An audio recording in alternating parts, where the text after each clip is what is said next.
இன்றைக்கி காலையில் வெயிட்டை பார்த்தா 81,950 காட்டுது. 2 நாளாக நான் வந்து நல்லா சாப்பிட்டுட்ருக்கேன். அதனால தான் இந்த வெயிட் 1 கிலோ ஏறி இருக்குது. காலைல சுடுதண்ணியில் இந்த முருங்கை பவுடரை போட்டு வச்சுட்டு தான் போனேன். வந்து வடிகட்டி குடித்தா டேஸ்ட் பரவாயில்ல, ஆனால் ஸ்மெல் நல்லாவே இல்லை. எண்ணெயிலேருந்து கரெக்டாக இருக்கணும் அப்படின்னு சொல்லிட்டு தான் காலையில் பச்சை பயிர் சப்பாத்தி தான் ட்ரை பண்ணேன். நல்லா தான் இருந்துச்சு. இந்த பச்சை பயிர் மாவை மட்டும் கொஞ்சம் தண்ணியாக அரைச்சிட்டேன். நீங்கள் அரைக்கிறப்ப நல்லா கெட்டியாக அரைச்சிக்குங்க.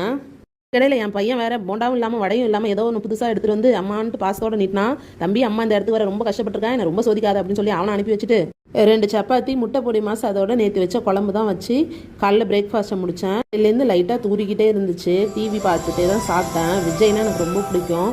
புடலங்காய் கூட்டு, பன்னீர் வறுவல், பீக்கங்காய் பொரியல், 2 வறுத்த வாழைக்காய் தான் வச்சு சாப்பிட்டேன். இன்றைக்கி எங்கள் ஊரில் சந்தை. ஸோ நைட்டு போய் காய்கறி வாங்கிட்டு வந்தேன். ஒரே மழை, அங்கே லைட் இருக்குது இல்லையா, அங்கே தான் சந்தை பக்கத்துலேயே தான். அதனால தான் கொஞ்சம் இன்றைக்கி டிலே ஆகிடுச்சு. நைட்டு கொத்து சப்பாத்தி தான் சாப்பிட்டேன். இன்றைக்கி நான் நியர் 5000 ஸ்டெப் நடந்திருக்கேன். இன்றைக்கி டே ரொம்பவே நல்லா போச்சு. தேங்க்ஸ் ஃபார் வாட்சிங். சப்ஸ்கிரைப் பண்ண மறந்துடாதீங்க.